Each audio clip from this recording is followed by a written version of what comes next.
Welcome to another episode of Inside the Margins, where we take a look at how global institutions and risk practitioners face mounting risk challenges in an evolving environment. I'm your host, Matthew Komos, founder and CEO of Ogma Risk and Analytics. Today, my guest is Vilma Nastaskiene. So glad to have you on. Thanks for joining us, Vilma.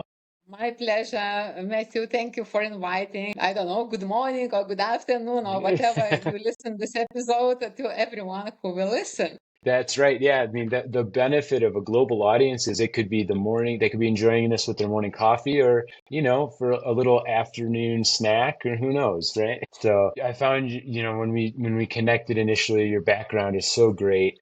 And I would love to, we're going to get into all kinds of details, but before we do, we'd love for you to just give the viewers just a quick background of yourself and what your journey has been like. Well, I got 15 or 16 years in banking. I suddenly realized that things that I truly believed, like documentation, different clauses, everything about risk management, they are not working. And this enlightenment came to me in financial crisis 2008. And after that, I decided that I should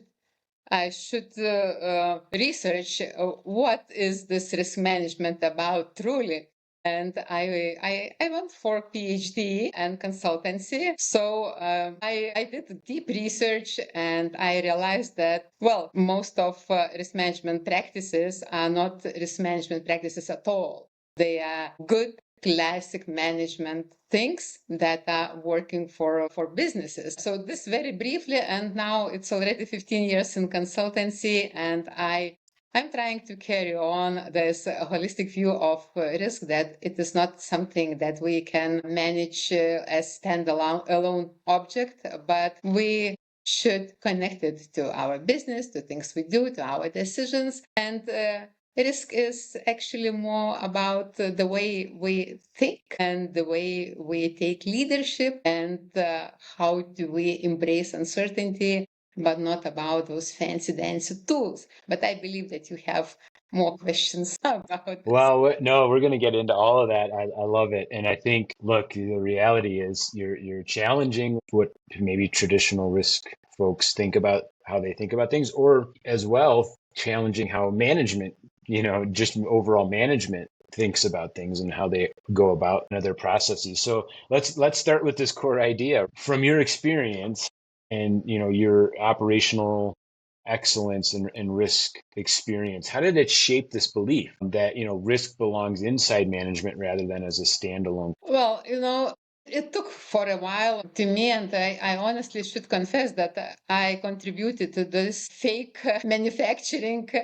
Like I'm preparing documentation that nobody is reading, drawing heat maps that are just very colorful, but no value for decision making. And when you are inside this kind of like framework, you are running, doing things, and what happens that we do not have much time and even habits to step back and to see this wholeness and to revisit why I'm doing this. Context as financial crisis or pandemics or new war in Europe or whatever, Middle East, they kind of show how fragile the world is around us, and uh, our agreements or clauses in the agreements, they are validated against the values. So I think that, yes, this fundamental shake was when I experienced those unusual contexts, and in the face of crisis, we can be kind of like heroes in managing crisis, but Right. this is a lot of learning potential, and yeah, so I think that I took some learnings out of it. Well, I think it's interesting because what I've experienced in risk is you want to be well prepared ahead of the crisis, right? And so if you are actually doing all the things that you ought to be doing, it's not, I always view it as it's not just about risk management, it's about good business practice, and so, Oh yeah. right? And so it helps create some level of resiliency and ability to be proactive rather than just always reactive. But if people are doing the things like you said, right? If you're creating reporting or analytics and it's sitting on a shelf or nobody's reviewing it, it's really not doing you any good, right? As an organization. Do you feel that, some organizations might not even create risk functions if there wasn't the regulatory component to it, right? Or, pressure from the Yeah, regulator? this What? is Yeah. very good question, and indeed, when I stepped back from this being like in the epicenter of risk management and kind of started to look to the wholeness to organization as a part of ecosystem, and even when I went to academia to do this research, I kind of realized that risk management or risk manager as profession and risk department as the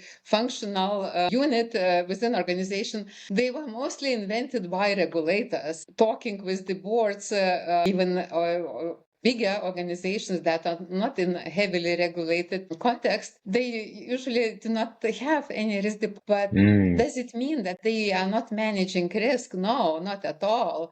right. But this invisible risk management is weaved into their management practices, how they plan, how strategic sessions look like.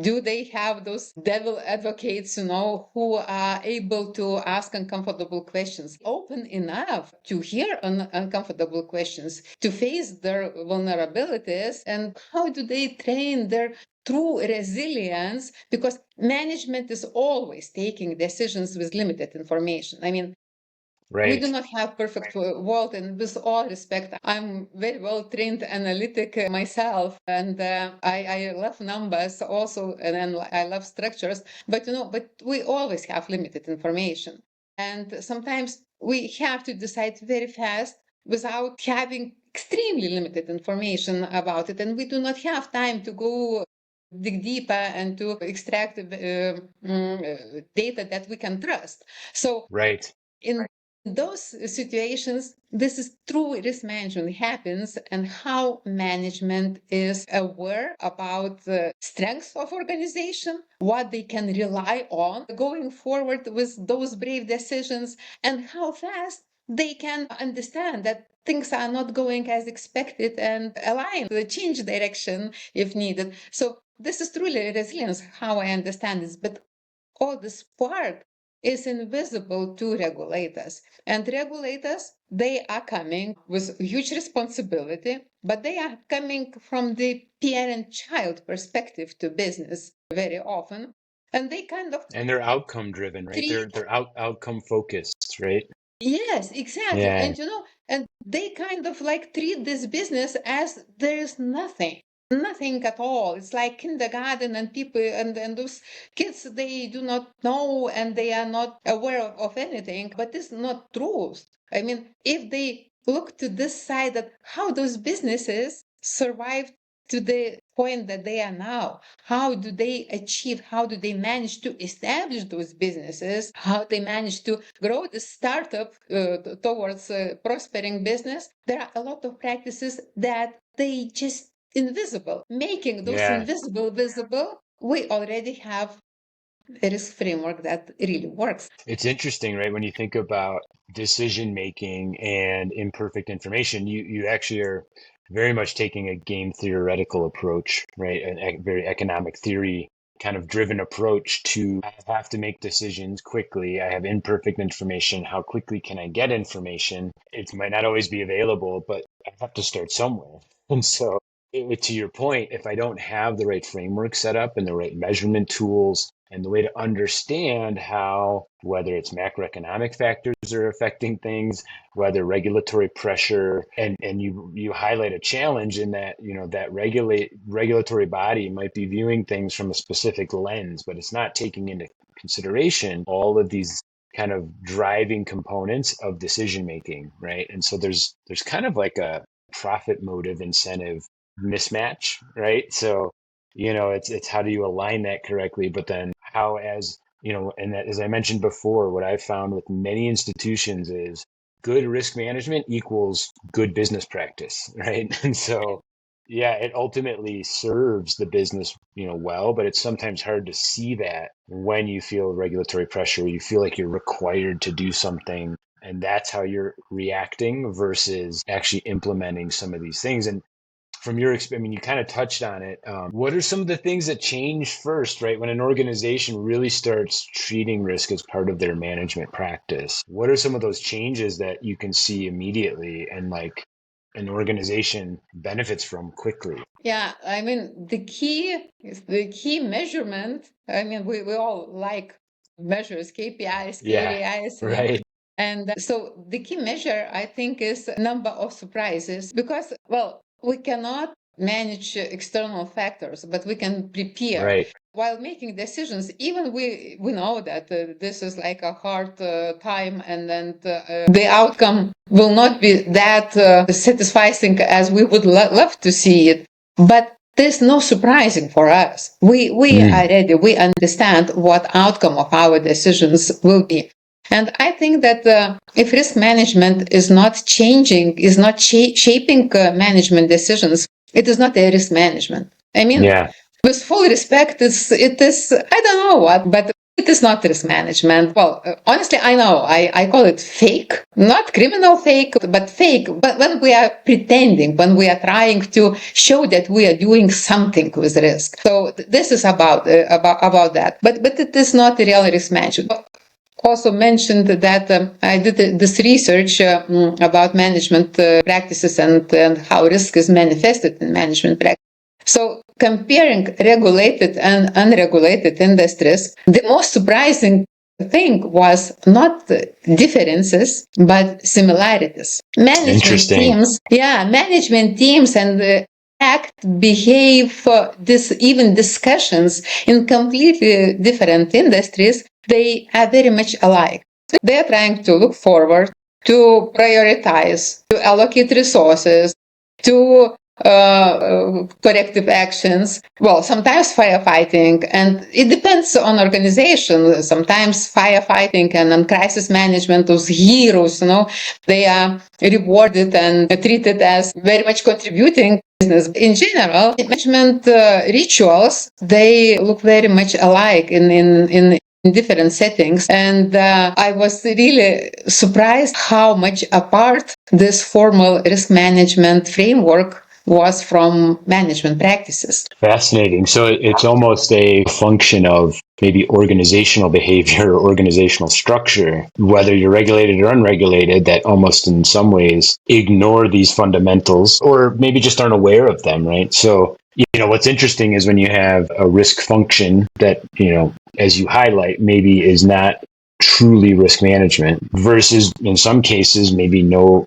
risk management recognition at all. And how do you, as the practitioner, as the consultant, how do you integrate and get people to understand, right? This isn't just compliance function. This is good management behavior. Yeah, there are like several things that I wanted to highlight. First of all, most risk managers that I talk with, they want to create value. They Yeah. they want to be truly contributing to business decisions.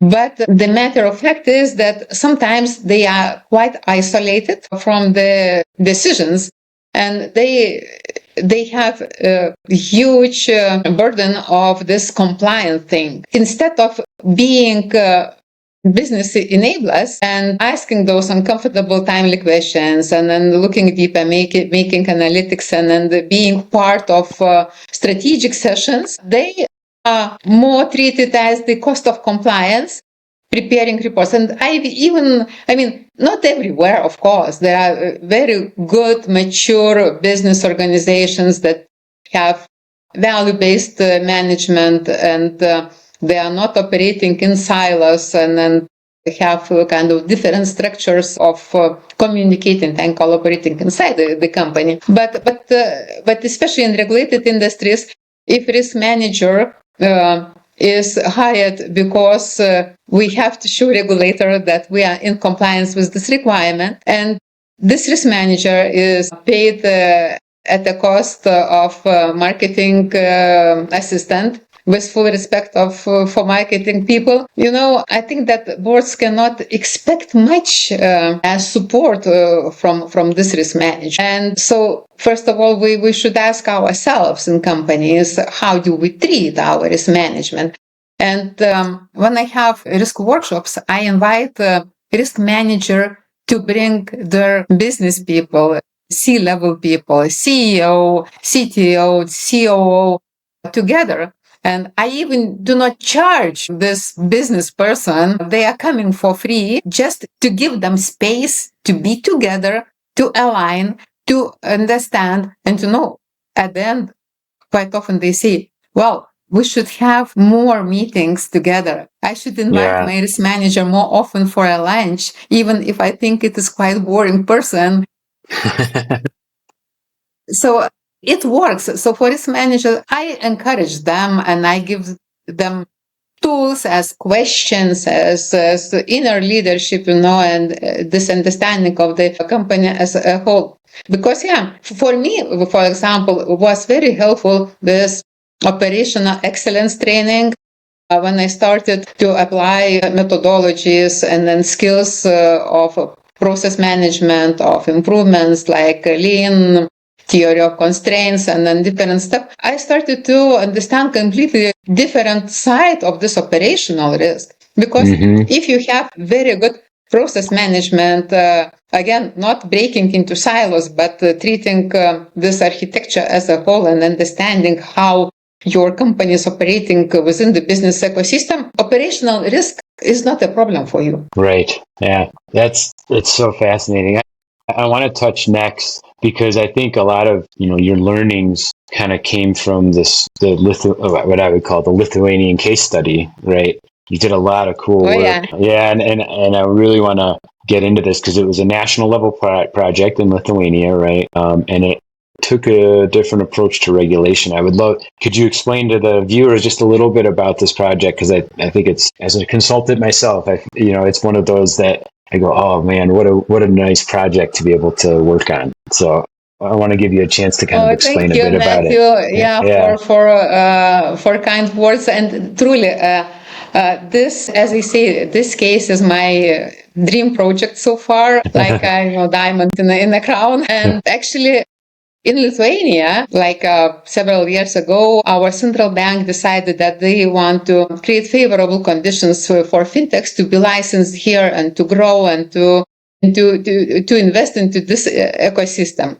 But having more companies and in that kind of small country as Lithuania, it is also a huge responsibility to have this quality of the sector, and everyone wants to be among the best, but not the losers. And the statistics in fintech world is quite cruel. Only 15 fintech startups survive till IPO or good maturity, and the death rate is really high.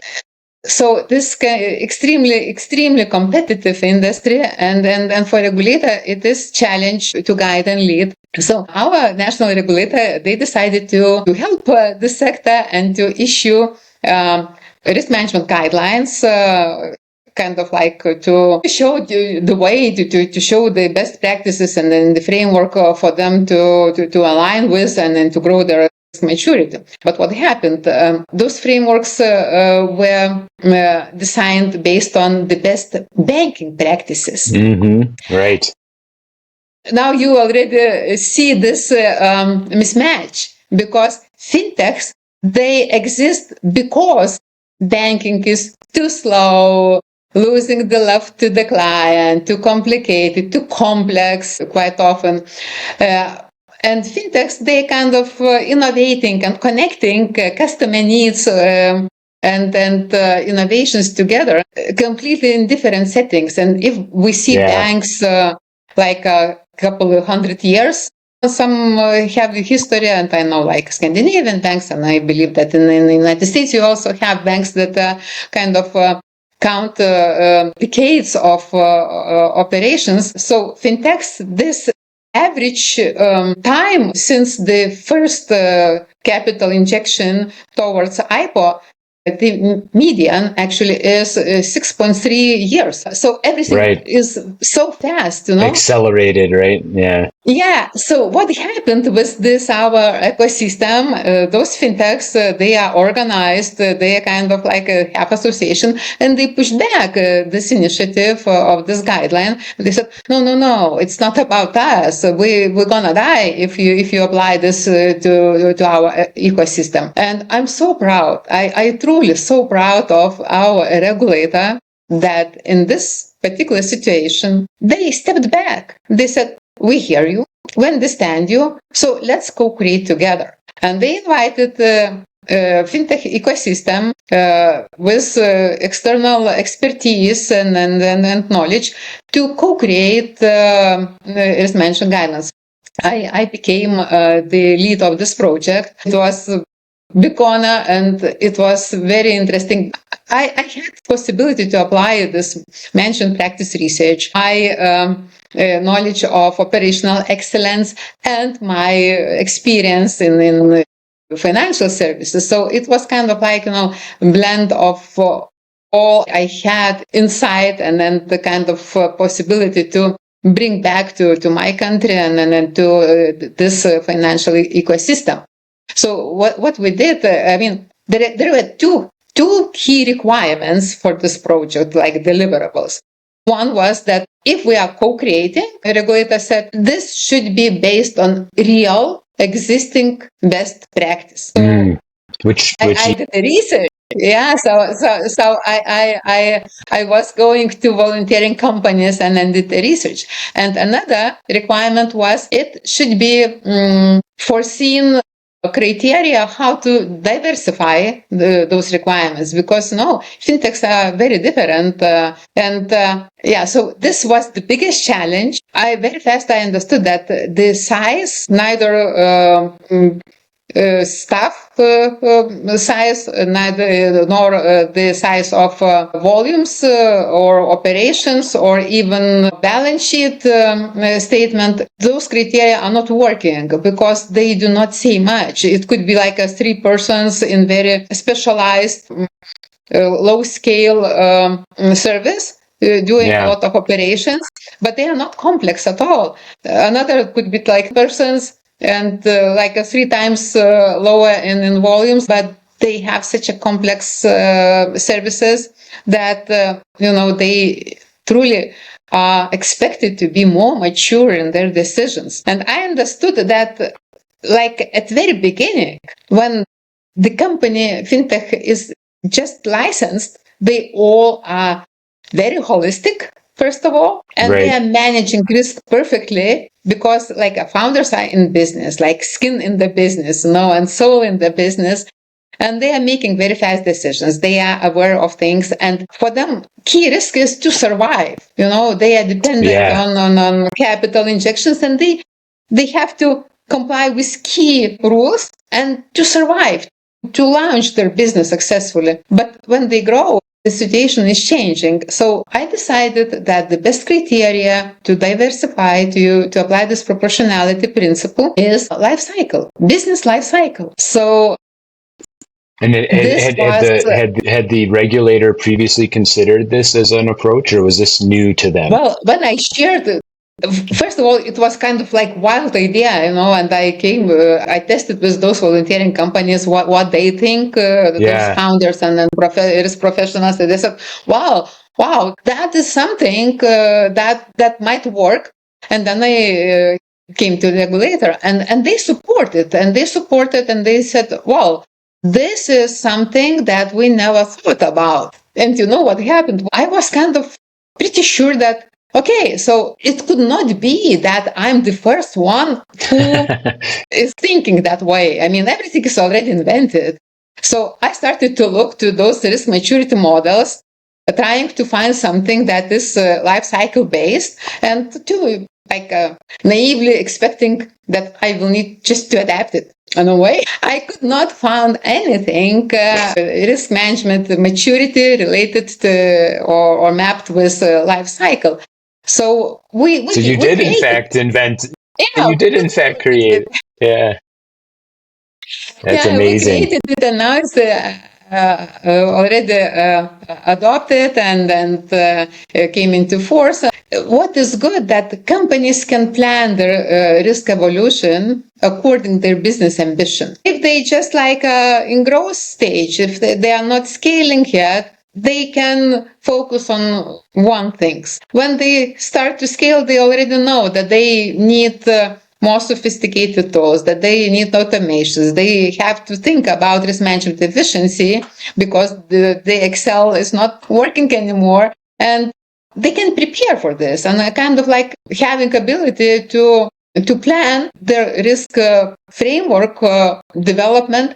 They do not need that desperate to show that we are doing something with risk. They can plan actions and they can contribute to business more if this risk system is comprehensive, it is integral, and it is clearly designed for the business ambition. So do you feel like, with giving this and having the input of the regulator as part of this process, which I think is a great kind of example of how private public partnership can really work well. Do you feel that, as the regulator kind of saw the benefits that you were bringing to the table, they got on board with, okay, now I'm going to regulate it from a different perspective? Because if I have this life cycle, if I can tie, right, like the expectation of risk management maturation to the business life cycle, now I can say, okay, you at this stage of your company, you shouldn't have to worry about XYZ. So I don't need to worry about regulating it either. Was that kind of the nature of how it evolved? Yeah. Yeah. Well, I mean, it is quite a short period yet, and we do not have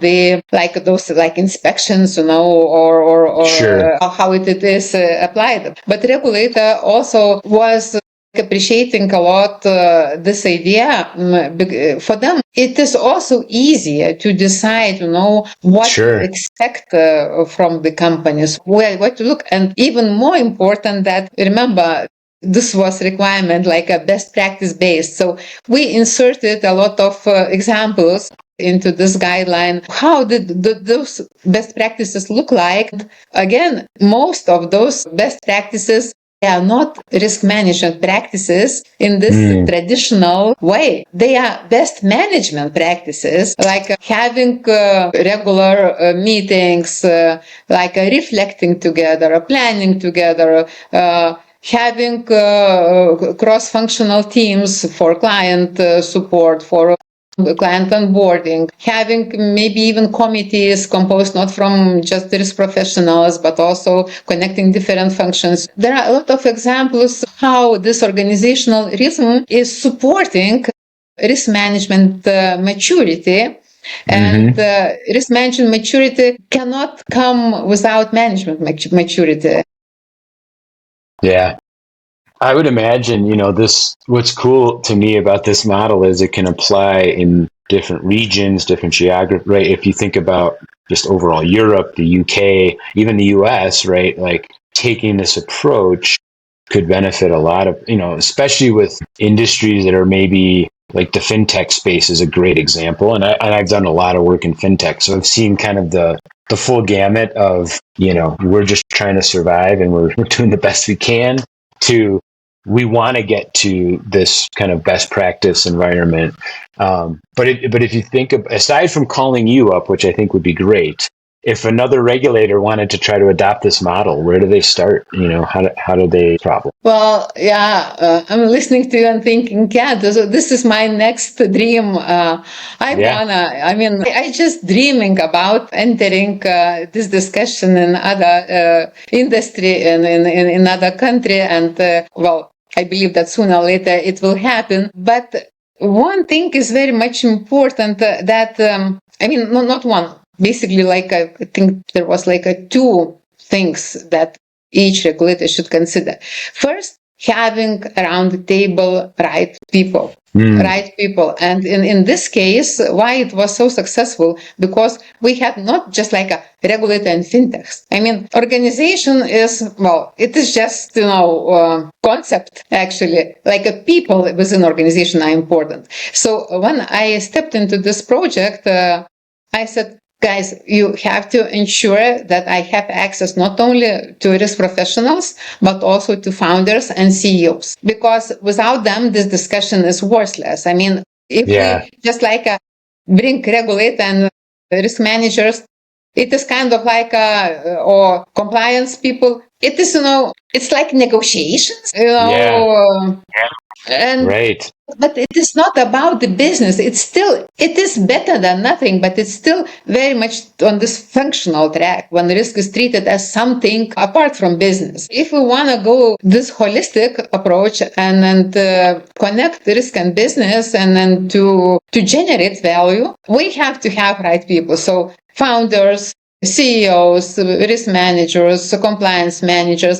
What I missed actually in this project, I think it would be even better if we had those like key partners, IT companies that are providing solutions, because ICT risk is one of those risks that Sure. that everyone should take care about. Cost customers, yeah, but at least having like a business like who are representing the owners and the clients and risk management professionals. This is one thing that if they wanted to go for co-creation, they should be prepared. And another thing is very much important, the method, because this initial pushback appeared. It was the outcome of traditional consultancy. I mean, you're consultant, I'm consultant. We know how traditional way of consultancy works. You need a framework. Okay, we will prepare framework for you. With all respect to consultants, no, not much of them are stepping to the field and really trying to experience and understand and take responsibility that it is practical, it is down to earth, and it is not, another theoretical concept that is failing when Right. people try to bring it to life. How to avoid this? I mean, for me, as I already said, it was very helpful to have this operational knowledge, experience working with different management teams in different fields. And this is scientific also background to know kind of like connecting things. And myself, I was in shoes of business founder, of manager, and then the risk manager. So again, it is kind of like easier. But if you do not have that multi talent, in your team, you can invite people having could represent those different perspectives. But as I said, this method, I strongly believe in facilitation. Yeah. I do not imagine how co-creation and system change could happen without facilitation.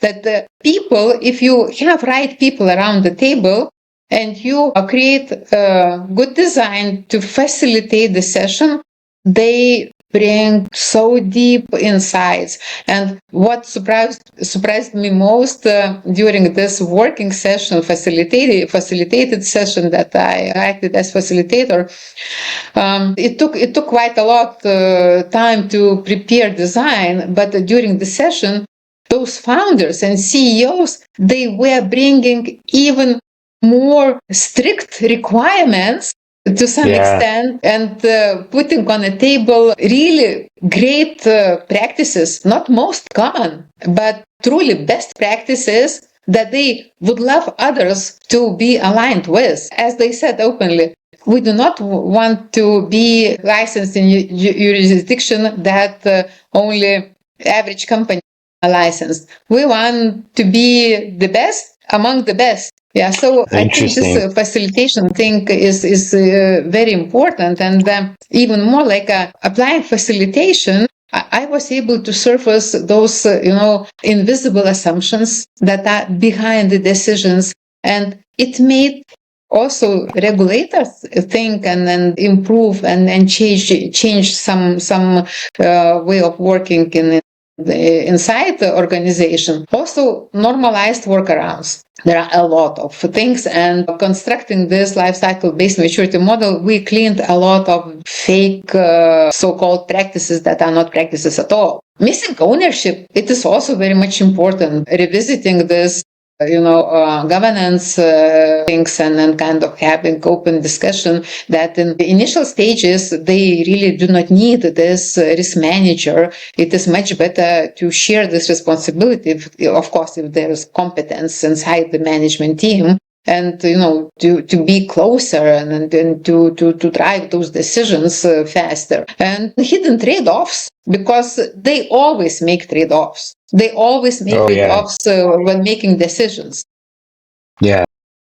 Only for keeping this safe space for open discussion allows us to dive deeper and to reveal truly important things.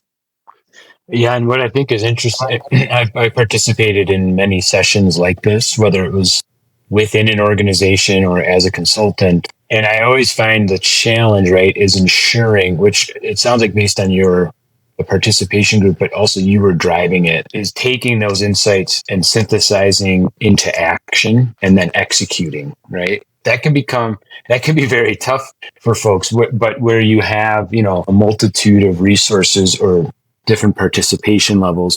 I would imagine, for example, having the regulator at the table helped open their eyes, as you pointed out. It kind of educated them about some of these challenges that maybe they weren't thinking about previously, because you had the CEOs and founders talking about what are the things, that they're focused on, and then having some of the risk folks involved, right? I love how you said it's not just like this compliance exercise of regulator and risk person, because to your point, it becomes either a negotiation, or what I've seen happen sometimes is like to focus on some minutia that doesn't really create value or solve anything. And people get too wrapped up, right, in like, well, this is how it's always been done. Yeah, like we need to, versus we need to think about things differently because our landscape is evolving. Right? So curious about your perspective there, because we see things like automation and AI, and we can't reinforce poor behavior. We want to have better decision making. So, but if the regulator doesn't totally get it and isn't on board, if they're not willing to take the step back, then it becomes this friction point where it's hard to innovate. Yeah, this case illustrates exactly the thing that sometimes we as humans, hesitate changing, and like sunk costs, we are protecting all the time invested, and things, even if they are not working anymore.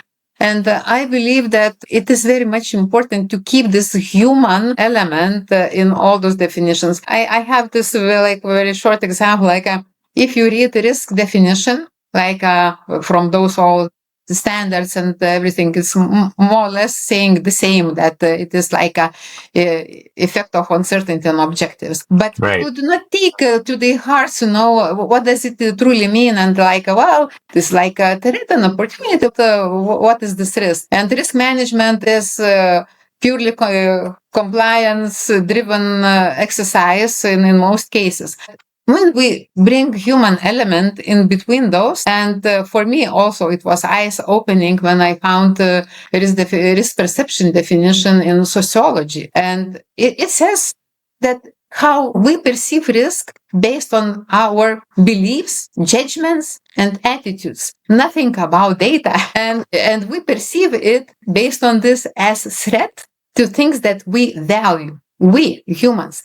So in organization, if we remember this human element, and it connects then risk management and risk itself, because what we value, there are values. If we truly live those values, and our purpose, our objectives that we want to achieve. So this kind of making shift how we understand and how we look to the system.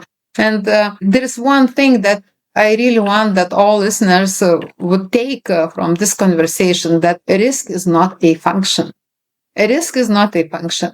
It is quality of how organization, how people in organization, how humans in organization, with the help of all those AI technologies and everything, how they think, how they decide, how they communicate, how they learn, and how they just work together. So this is risk. Wow, that's What an amazing! I think we're gonna end it there, because what a profound and insightful statement that I hope the viewers take to heart, because and reach out and talk to Vilma and see how you can improve your risk management infrastructure and embed it into your decision making, and importantly bring that human element right into kind of what you're doing, because I agree, people sometimes forget about the core values that are driving the reason for being in business or for doing what you're doing. It can be easy to kind of like lose that focus, but the reality is our values are at the core of what we're trying to achieve, and so I really appreciate this conversation, the time, appreciate all the work you're doing. It's pretty spectacular. I hope to learn a bit from you, and hopefully we can trade secrets. When we're kind of catching up afterwards. So, Vilma, thanks so much for joining us on Inside the Margins, and I really appreciate having you on. Thank you, Matthew.